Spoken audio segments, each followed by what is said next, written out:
ये वीडियो मैं वैसे खोल नहीं रहा था क्योंकि रात के बज रहे 2, बट मैंने सोचा क्योंकि मैंने एक शॉर्ट देख रहा था, तो शॉर्ट देख रहा था मैं यूँ स्क्रॉल कर रहा था अमेगडाला के कारण, ज़्यादा वो डोपामिन के कारण। तो क्या बोलते हैं वहाँ पे वो एक व्यक्ति कह रहा था, अगर तुम अपनी ज़िंदगी वेस्ट करनी है ना कर लो, बस ये 3 बातें सुन लो और फिर क्या बोलते हैं ये 3 बातें आपको ओवरऑली क्या बोलते हैं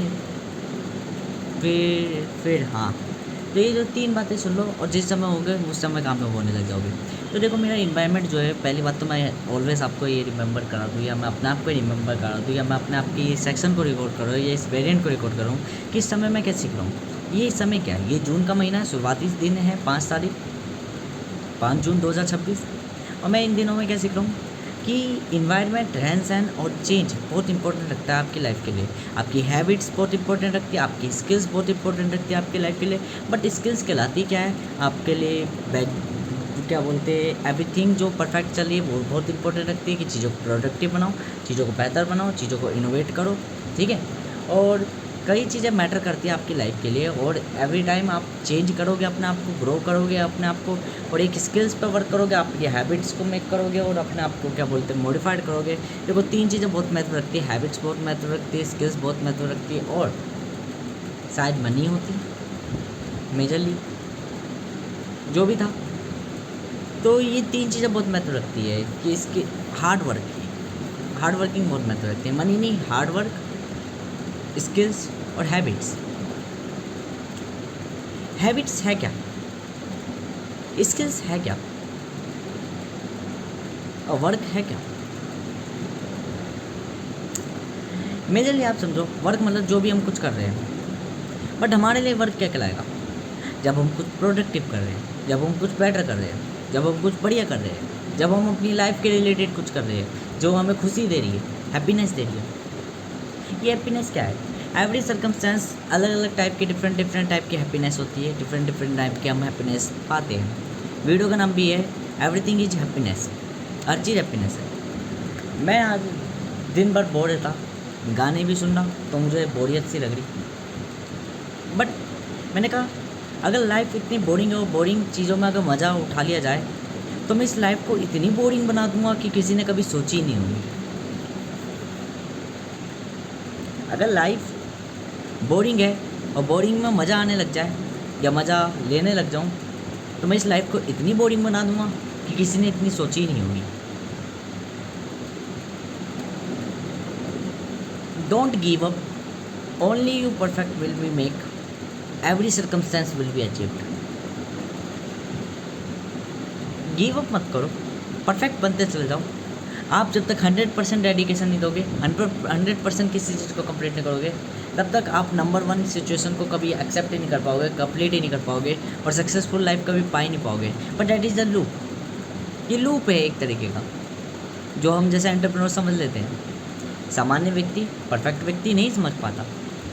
एक company, what is the company, एक नेचर के बेस पर अगर हम कंपनी देखें तो कंपनी कुछ नहीं है और दो ही जनों के बेस पर चल रही है, एक ओनर और एक एम्प्लॉय।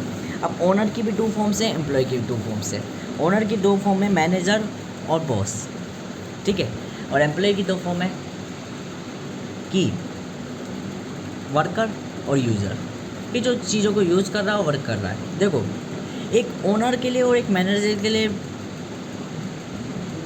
फ़ायदा होता है ब्राइट मनी, उन्हें चाहिए होती है ब्राइट मनी। एक यूज़र और क्या बोलते हैं वर्कर को चाहिए होती है कॉमन मनी जो उनको खुशियाँ देती है, ब्राइट मनी जो उनको ट्रस्ट देती है।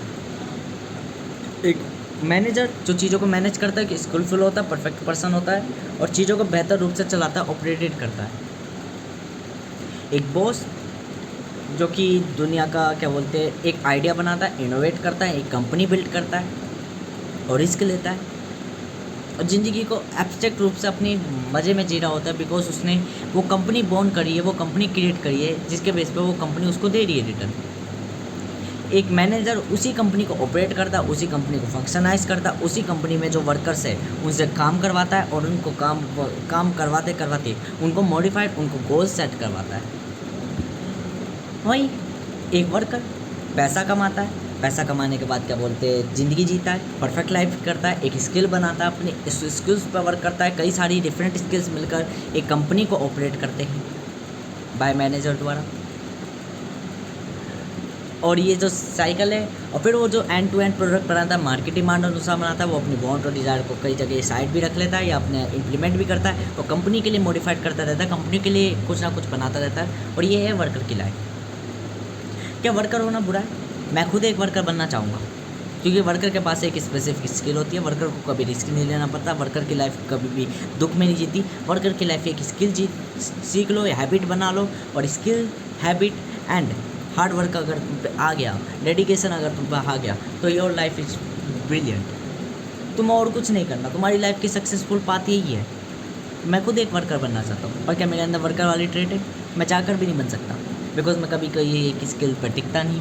पहली बात तो मैं वो बच्चा नहीं हूँ जो क्या बोलते हैं पर्टिकुलर एक स्किल को सीखा और फिर उस पर मास्टरी कर ली। मैं वो बच्चा हूँ जो 10 सब्जेक्ट को पढ़ रहा है एक ही साथ और कह रहा है कि कुछ हो ही नहीं रहा है। क्योंकि 10 सब्जेक्ट को पढ़ रहे हो तो तुम 10 चीज़ों पे फिलोसफी करो तो 10 साल लगेगा ना, टाइम लगेगा ना। सब कॉमन है ना, ह्यूमन है ना मेजरली। तो इसलिए मैं वो भी बच्चा भी नहीं हूँ मैनेजर की तरह कि पहले एक में पीएचडी कर ली, फिर दूसरे में पीएचडी कर ली, ऐसे 10 साल तक 10 चीज़ों में पीएचडी कर ली। ये भी बेहतरीन है लाइफ के लिए, ये कुछ यूनिक ला रहा है, ये एवरी टाइम अपने आप को चेंज कर रहा है, बिल्ड कर रहा है। मैं तो वो व्यक्ति हूँ जो एक ही बार में 10 फिलोसफी, इसलिए मैं बॉस हूँ, ना कि मैं मैनेजर हूँ, ना ही मैं क्या वर्कर हूँ, ना ही मैं यूज़र हूँ। मैं कंपनी बोन करने वाला हूँ, बिकॉज कंपनी कभी भी ऐसे मेक नहीं होती कि आप चीज़ों को ऑप्टिमाइज़ कर रहे हो या आप चीज़ों को वो कंपनी तुरंत मेक होती है। एक इन्वेंशन होता है जो आइडिया द्वारा बोन होता है कि 10 साल तक आप कोई आइडिया नहीं ला रहे, पर 10वें साल में आपने एक ऐसा आइडिया ला जो आने वाले 10 साल को चेंज कर दे। ये है होता है आइडिया। आइडिया मतलब जो किसी के पास उपस्थित नहीं है, ऐसा इन्वेंशन जो अब तक नहीं बना, ये है इन्वेंशन। हर किसी की नीयत होती है। दो चीज़ें आपको समझनी है, intent and capabilities. Intent and capability मतलब नीयत और क्षमता। नीयत क्या है? मैं वर्कर हूँ, ये मेरी नीयत है। अब मुझे ना तो मैनेजर बनना, ना मुझे यूज़र बनना, ना मुझे बॉस बनना, because this is my life. ये मेरा सक्सेसफुल पाथ है। अगर मैं मैनेजर बनूंगा तो भी दुखी रहूँगा, यदि मैं बॉस बनूंगा तो भी मैं दुखी रहूँगा, यदि मैं यूज़र हूँगा तो भी मैं दुखी रहूँगा। बट मेरा एक पार्ट है, मेरा एक सेक्टर है, मेरा एक सेक्टर है जिसमें मेरी लाइफ है, और ये मेरी लाइफ इंपॉर्टेंट रखती है, प्ले रोल करती है। क्योंकि मेरे बिना, मेरे जैसे लोगों के बिना ना तो कोई बॉस पनप सकता, ना कोई मैनेजर पनप सकता, ना कोई यूज़र पनप सकता। तो हमारी लाइफ भी इंपॉर्टेंट रखती है, रोल प्ले लाइफ करती है। क्या हम उससे सेटिस्फाइड हैं? यदि है तो ठीक है, यही होती है नेगोशिएटिंग। एक एम्प्लॉय के दिमाग में एक सेट दिया जाता है कि देखो एम्प्लॉय नाम का सब नीचे गिरना है, आप हमेशा भूल जाओ। एक एंटरप्रेन्योर वो नहीं कहलाता जो बिज़नेस स्टार्ट करता है रियलिटी में। यूनिवर्सली एंटरप्रेन्योर वो नहीं कहलाता जो बिज़नेस स्टार्ट करता है। पहले ज़माने में जो लोग किसी के नीचे काम करते थे वह एम्प्लॉय कहलाते थे। आज के ज़माने में हर कोई स्टार्टअप खोल रहा है। अब जो इन स्टार्टर्स को एक संग कनेक्ट रख पाए, जो कंपनी बना पाए, वो मैनेजर कहलाएगा। उस मैनेजिंग को जो आइडिया ला पाए, कुछ न्यू बना पाए, और ये न्यू आइडिया कब आएगा? जब आप ऑब्जर्व करोगे, कहोगे यार सब स्टार्टर खोल रहे हैं, अब तो कोई एम्प्लॉय नाम का शब्द ही नहीं है, अब तो कोई बॉस बनने का फ़ायदा ही नहीं, क्योंकि सबके अंदर मिल जाएगा। जब आप फिर उनको सर्विस प्रोवाइड करोगे, एक कनेक्टिविटी प्रोवाइड करोगे, एक प्लेटफॉर्म प्रोवाइड करोगे, देखो इधर से कनेक्ट हो सारे के सारे, या क्या बोलते हैं तुम मेरा ये प्रोडक्ट यूज़ करो और इस प्रोडक्ट को सब यूज़ करेंगे, देन वो तो ये एंटरप्रेन्योर कहलाने लग जाएगी। एंटरप्रेन्योर ऑलवेज ही कहलाता है कि एंटरप्रेन्योर कोई पर्टिकुलर स्टेट नहीं है कि नहीं भाई कोई मालिक होगा तभी वो एंटरप्रेन्योर कहलाएगा। नो, उसको वेज आते हैं। वेज क्या है? किसी भी सिचुएशन में वो ठीक है, मेरा फर्स्ट रोल क्या है? ऑब्जर्व करना, देखना चल क्या रहा है, किसी भी सर्कमस्टेंस वो स्टेट में हो, चल क्या रहा है, देखा चल तो यहाँ रहे कि सभी बॉस बन गए, ठीक है। तो मैंने पहले लोग कह दिया कि boss is the owner only one होता है, तो मतलब ये ओनर तो कहलाएगी नहीं। अब इनको एज अ सर्वेंट कैसे बनाया जाए, एज अ एम्प्लॉय कैसे बनाया जाए, अब ये मैं देखूँगा, इसकी मैं स्ट्रेटजी बनाऊँगा, इसका मैं तरीका बनाऊँगा, इसका मैं कोई प्लेटफॉर्म या कंपनी नाम की कोई चीज़ बनाऊँगा। तो मैंने स्टेट बनाई या कोई पॉलिसी बनाई, उस पॉलिसी के अंदर सबको एक सीक्वेंस में बांट दिया और नियम उन पर सब पे लागू कर दिया। ये मैं बन गया बॉस, वापिस एंटरप्रेन्योर। फिर मैंने उस एंटरप्रेन्योर को मैनेज करने के लिए एक सिस्टम बनाया, उस सिस्टम के अंदर एक कुछ वर्कर्स हायर्स करे जो कि मैनेजर बने। जो कि चीज़ों को मैनेज कर रहे हैं। फिर मैंने कुछ यूज़र्स को एक पॉलिसी के अंदर इंटेंट करा, मतलब वो इनविटेट करा, और देन उसको पूरा एक सिस्टम बना दिया चलता हुआ ऑटोमेटिकली। ये है life of company. Life of company में ये चीज़ है कि लाइफ ऑफ कंपनी में आप इंटेंट होनी चाहिए, नियत होनी चाहिए कि हाँ जो मैं हूँ वो हूँ, और कैपेबिलिटी क्या मैं बन सकता हूँ। Every path is different, every path is change. What is the change, what is the skill, what is the, मैं व्हाट इज़ बात करूँगा। What is the change, change क्या है? जब भी हम बदल रहे हैं, जब भी हम देख रहे हैं, जब भी हम कुछ भी परस्यू कर रहे हैं, जब भी हम कुछ भी लॉजिक में कर रहे हैं, जब भी हम कोई ऑब्ज़र्व कर रहे हैं, मतलब जब भी हम स्टार्ट कर रहे हैं, ये जब भी हम किसी चीज़ को क्लोज कर रहे हैं, तो every state will be change, जो कि रेसिस्ट के रिवर्स होता है। हम अपने इनर्शिया को छोड़ रहे हैं, हम अपनी स्टेट को छोड़ रहे हैं। This is called change.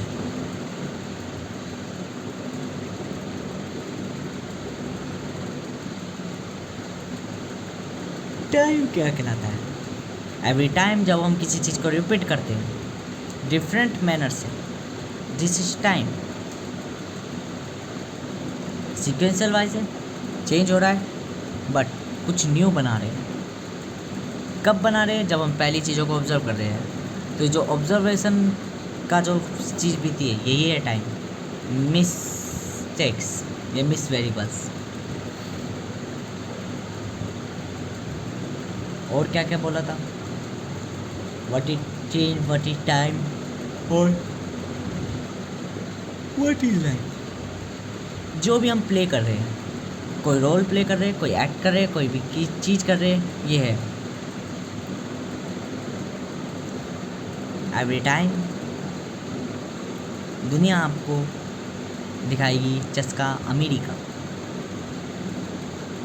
Every time आप कोई लूप में फंसोगे, एवरी टाइम आप कोई वर्ड में फंसोगे।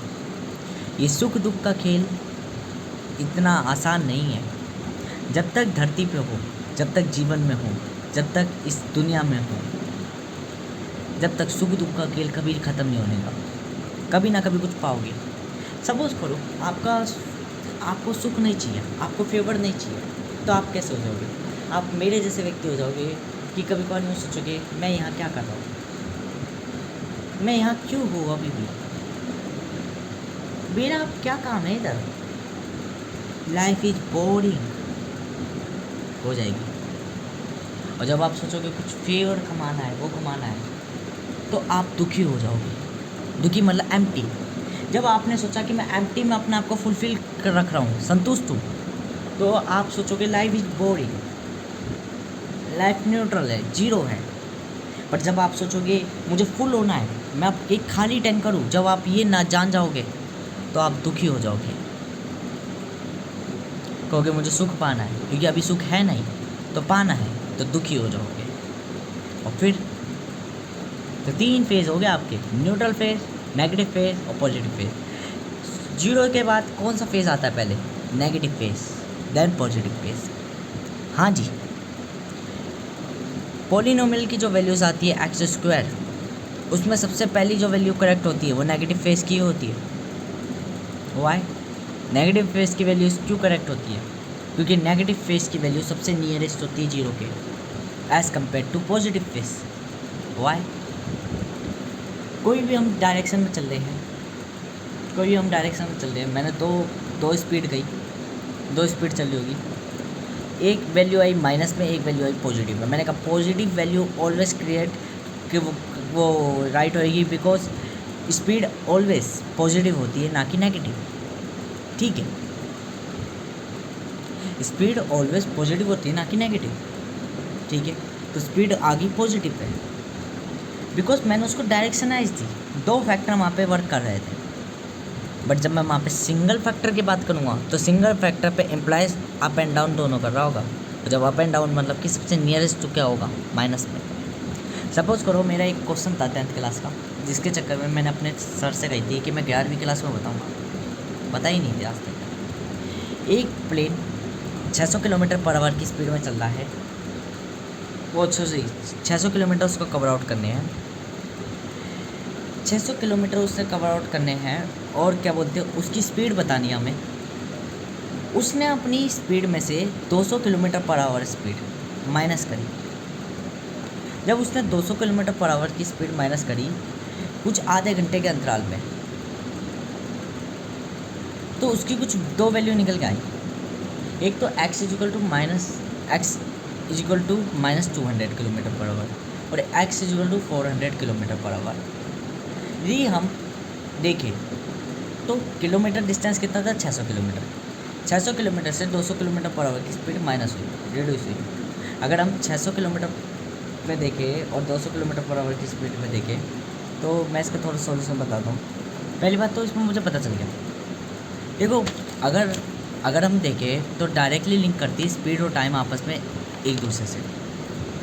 दो फैक्टर होने के कारण इनके बीच में वही वाली बात होगी कि मैंने कहा था स्वयं अलग हो परिस्थिति अलग हो तो चीज़ें मिसवेरिएबल आएगी, तो जो निकटम आएगी वो नेगेटिव होएगी और जो बाद की आएगी वो पॉजिटिव होएगी। यहाँ भी यही चीज़ हुई थी। जब मैंने वैल्यू में स्पीड की जगह केवल डिस्टेंस को गायब रखा तो डिस्टेंस आराम से y और x की वैल्यू में निकल गया, क्योंकि इनके बीच का सेम कांस्टेंट निकल रहा था जो कि डिस्टेंस था।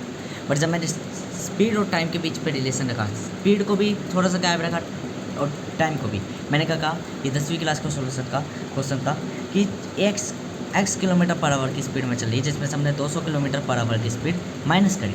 जब हमने 200 किलोमीटर पर आवर की स्पीड माइनस करी तो y टाइप में जो फ्लाइट हो रही थी वो आधा घंटा मोर हो गई, मतलब आधा घंटा बढ़ गई। तो इससे हमें दो इक्वेशन बनी। भाई इक्वेशन बनी पहले तो ये कि भाई x किलोमीटर पर आवर की स्पीड से कोई चीज़ चल रही है, उसमें से 200 किलोमीटर पर आवर है रही, तो मान लो x minus 200 kilometre per our की स्पीड में अब डिस्टेंस का स्पीड का फॉर्मूला पता है, डिस्टेंस अपॉन टाइम। डिस्टेंस हमें पता है 600 किलोमीटर। अब 600 किलोमीटर में से कितने आधा घंटा और लगा, आधा घंटा मतलब कि मान लो y + 1/2 आवर, इतना ज़्यादा लगा। इतना हमें ज़्यादा लगा जब हमने x में से 200 घटाए। और दूसरी इक्वेशन क्या बनी कि भाई x इक्वल टू 600 किलोमीटर जब y आवर्स में लगे। ये हमें दो इक्वेशन बनी। हमने दोनों में क्या करा, x माइनस 200 को y + 1/2 आवर इक्वल्स टू 600 को हटा दिया, ऐसा कर लिया या तो। और दूसरी जगह हमने क्या करा, वहाँ भी x y ये कॉमन आ गया।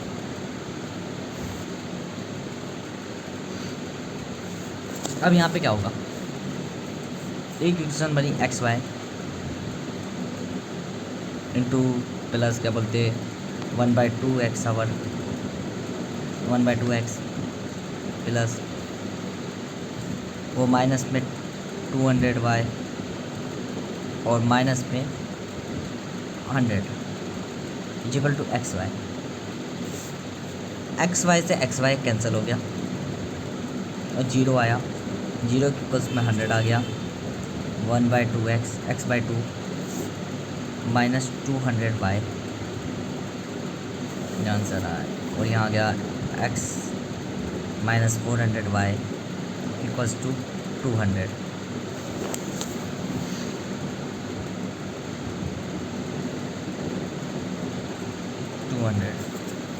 मैंने इस y की जगह पुटअप कर दी इक्वेशन कि भाई y की जगह पुटअप कर दो 600/x, ठीक है। तो मैंने x की इक्वेशन में पूरा पुटअप कर लिया, तो 400 इंटू 600/x यहाँ पे डाल दिया मैंने वैल्यू इक्वल टू 200। इससे क्या हुआ कि भाई ये हो गया x², ये हो गया x² प्लस माइनस में हो गया 200x और माइनस में हो और प्लस माइनस में हो गया क्या बोलते हैं 400 इंटू 600, ठीक है। ये दो हो गए। अब जैसे कि हम जानते हैं 400 इंटू 600 और इनके बीच का डिफरेंस भी 200 है, ठीक है। तो हमने दो फैक्टर ले लिए कि एक तो मिला में क्या बोलते हैं कि भाई अगर 600 नेगेटिव का होगा तभी हमें एक आंसर मिलेगा। तो हमने क्या करा, इसको इसी तरीके से डिवाइड कर लिया, 600 प्लस 400 एक्स पे, वो भी 2 फैक्टर में डिवाइड हो गया।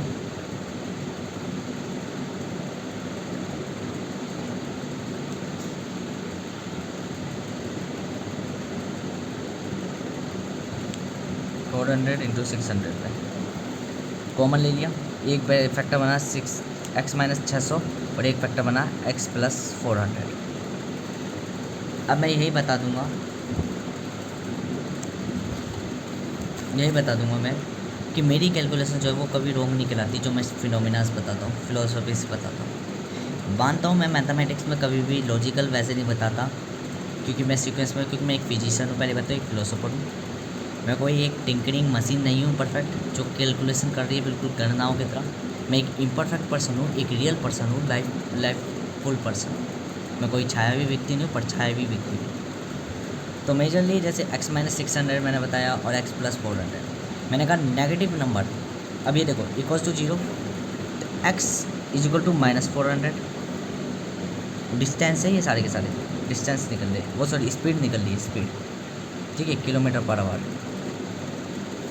और x is equal to 600 kilometre per hour.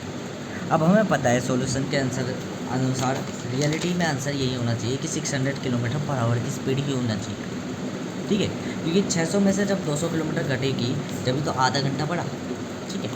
और हकीकत है कि भाई 600 किलोमीटर में से 200 किलोमीटर की स्पीड घटेगी तो आधा घंटा बढ़ा मेजर। अब थोड़ा 400 के पर्सपेक्टिव में देखिए, माइनस 400 में अगर माइनस 200 स्पीड घटेगी तो माइनस 600 स्पीड होएगी।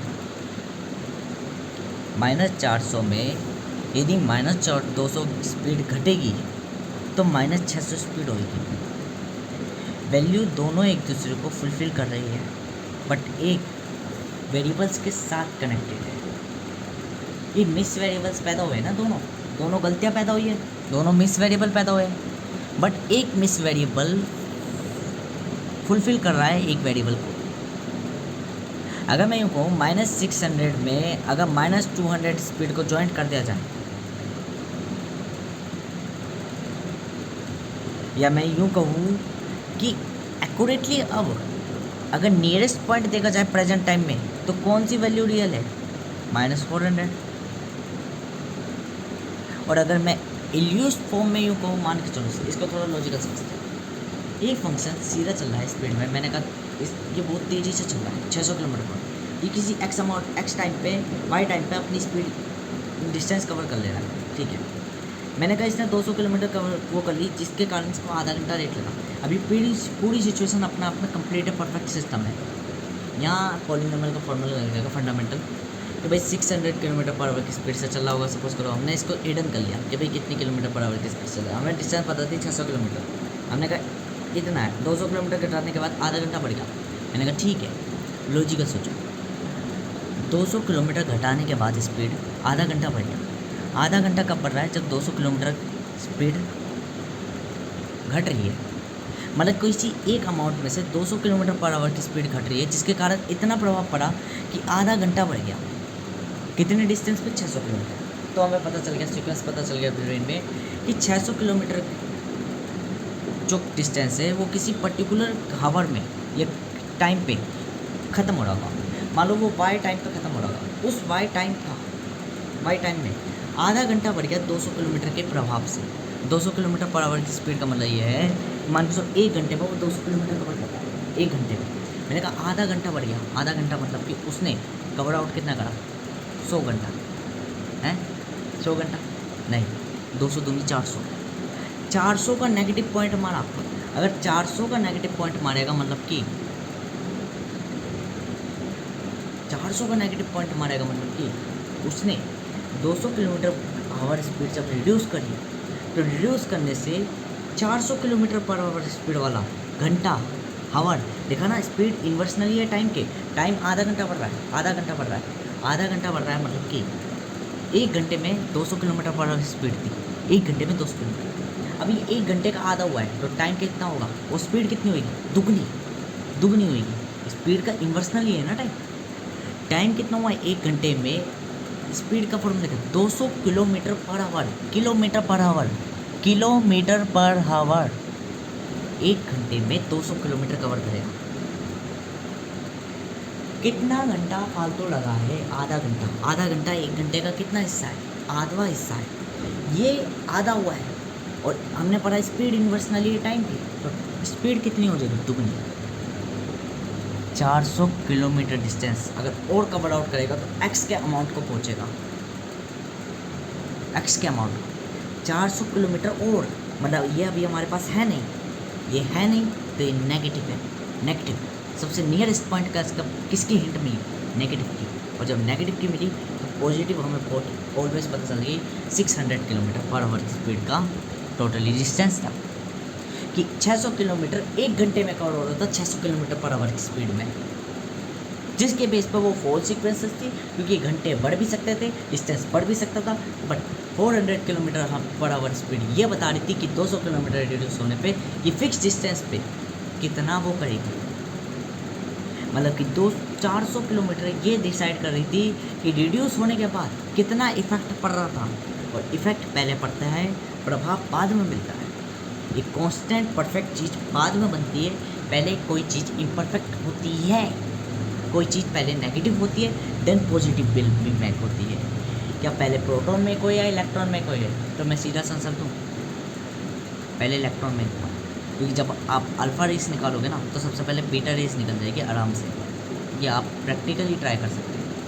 यदि आप किसी एलिमेंट में से कोई एनर्जी निकालोगे तो इलेक्ट्रॉन सबसे पहले एग्जिट होगा, ना कि प्रोटॉन। प्रोटॉन कब बनाए? जब हैवियर एटम न्यूट्रॉन्स को ब्रेक हुए तो 2 हैवियर मेटल में निकले। एक हैवी मेटल जो छोटे मेटल को घुमा रहा, और इसी को हमने इलेक्ट्रॉन कह दिया, नेगेटिव पॉइंट। घूर्णन के कारण कई इफेक्ट उधर पैदा हो गए, जिसके कारण ये इलेक्ट्रॉन की पोजीशन गेन करने लग गया। और हैवियर मेटल छोटे पार्टिकल को इसलिए घुमाता है क्योंकि हैवियर मैटर के अंदर ज़्यादा एनर्जी होती है कंटेन। कोई एनर्जी ज़्यादा कंटेन करके बैठा पड़ा है तो छोटे सूक्ष्म कण वालों को इर्द गिर्द घुमाएगा। क्यों? बिखरी हुई एनर्जी है, डिस्ट्रीब्यूटेड एनर्जी है। कोई जगह एनर्जी कंटेन है तो वो अपनी एनर्जी डिस्ट्रीब्यूट करेगा। किनको? उन चीज़ों को चलाने के लिए, ऑपरेट करने के लिए। Because energy can not be created not be destroyed.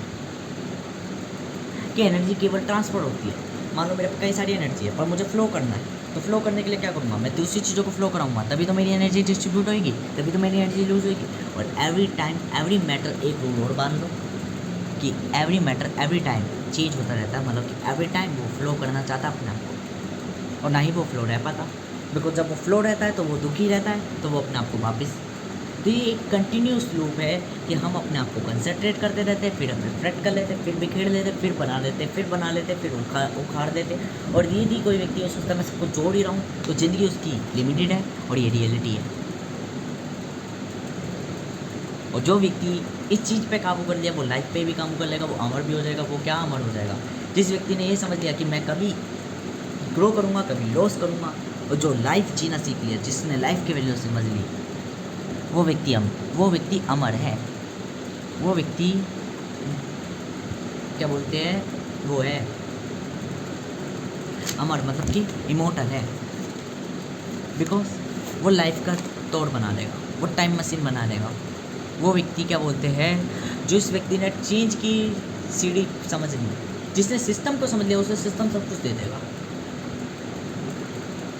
Because life तो एक छलावा है। क्या छलावा है? सिर्फ 3 ही चीज़ आ रही है आपकी लाइफ बदलते टाइम पे। बस आप किसी चीज़ को एग्जिट कर रहे हो, आप किसी चीज़ में बोर्न हो रहे हो, और आप फॉरगेट कर जा रहे हो पहली लाइफ। मतलब कंटिन्यू विथ न्यू टाइम। 3 ही चीज़ें चेंज हो रही है, आप बदल रहे हो, आपकी परिस्थिति बदल रही है, और आपका समय बदल रहा है। बस ये 3 चीज़ें बदल रही है। आप बदल रहे हो, आपकी परिस्थिति बदल रही है, आपका समय बदल रहा है। बस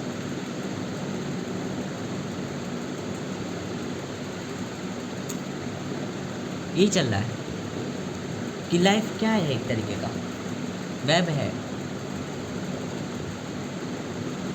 वीडियो के अंदर ही मैंने बताया था 2 चीज़ों में, कि शुरुआत में एक बताया था कि एवरीथिंग जो है वो के बारे में बताया था, और एक लाइफ के बारे में बताया था।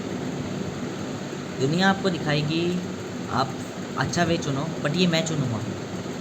स्किल्स क्या है, व्हाट इज स्किल? तो स्किल बताता हूँ। अधिकांश व्यक्ति कहेगी ये चीज़ सीखो, ये चीज़ पैसे की रिलेटेड है। क्यों? उनका दिमाग इसलिए सोचता है क्योंकि देखो नेचर, आप किसी से फेवर चाहते हो तो नेचर पहले कहेगा मुझे फेवर दो ना।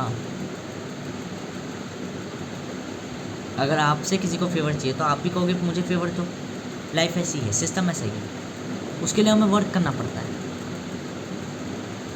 और अधिकांश व्यक्ति फिर केवल उसी को एक जरिया मान लेते हैं और अपना फेवर ढूंढ लेते हैं। देखो हमेशा ध्यान रखो, अगर आप अपने टैलेंट को अपना हैबिचुअल बना पाए ना, अगर आप अपने टैलेंट को मार्केट डिमांड के अनुसार दे सकें तो इससे बड़ी वेल्थ कोई नहीं है।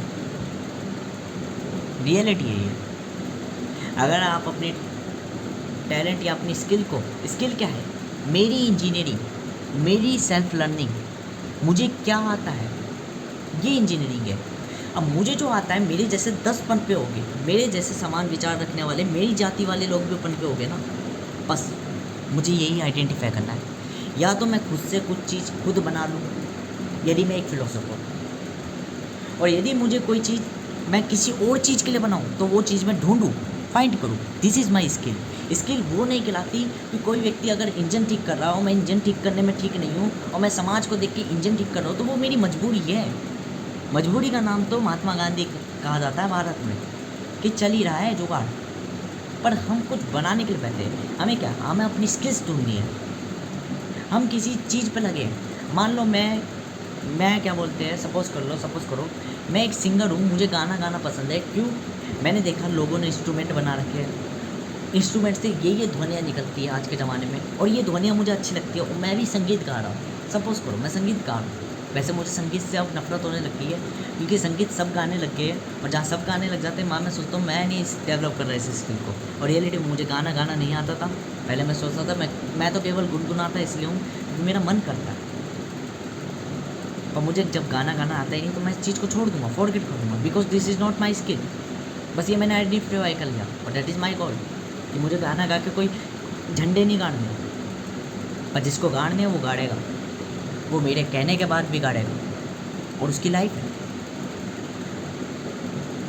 तो मान लो सपोज करो मुझे सॉन्ग गाना है। क्यों? मेरे आसपास के इंस्ट्रूमेंट है। यदि इंस्ट्रूमेंट नहीं है तो मैं बना दूंगा। कब बनाऊंगा? जब मैं अपने आप से गुनगुनाऊंगा, मेरे अंदर की फील जागेगी, मेरे अंदर का डिज़ायर मुझे कहेगा कि मेरे अंदर से कुछ निकल रहे हैं, ये शब्द निकल रहे, इन शब्दों की कुछ ले है, तो मैं अपने आप कुछ चीज़ें निर्माण कर लूँगा। या तो मैं खुद सीख लूँगा, खुद इंजीनियरिंग कर लूँगा, खुद टिंकरिंग कर लूँगा, या मैं दूसरों को फाउंड कर लूँगा कि देखो संगीत नाम की कोई चीज़ होती है, संगीत में भी क्या बोलते हैं दुनिया है। या तो मैं खुद दुनिया बना लूँगा या खुद दुनिया को ढूंढ लूँगा और दुनिया देख के कहूँगा संगीत की दुनिया, एक बार संगीत की दुनिया में बोलना। पर मेरे पे पैसा नहीं है, मेरे पे इंस्ट्रूमेंट नहीं है, मेरे पे वो नहीं है, बट मैं गा तो रहा हूँ, दुनिया को दिखा नहीं पा रहा हूँ, दुनिया को बेच नहीं पा रहा हूँ, दुनिया में लाइफ जी नहीं पा रहा। तो अपनी लाइफ को जीने के लिए, अपनी लाइफ को करियर रिलेटेड बनाने के लिए मैं मैकेनिक का काम भी कर रहा हूँ। पर धीरे धीरे मैंने अपनी लाइफ वहाँ पर परफेक्ट तो कर ली, और पैसा जुटा कर दुनिया के अनुसार चल के, दुनिया से फेवर लेकर अब अपने इंस्ट्रूमेंट खरीद के अब गाना बजाने लग गया, अब करियर अपने गाने में बना लिया। और दिस इज़ माई लाइफ, कि ये है मेरी skill, this is my potential. कि एवरी टाइम मैं एक पॉली मैथमेटिशियन हूँ, और मैंने कोई फिलोसफी नहीं बनाई, मैंने कोई चीज़ इन्वेंट नहीं करी, बट मैंने अपनी चीज़ फाउंड करी। This is my skill, this is my talent, this is my wealth.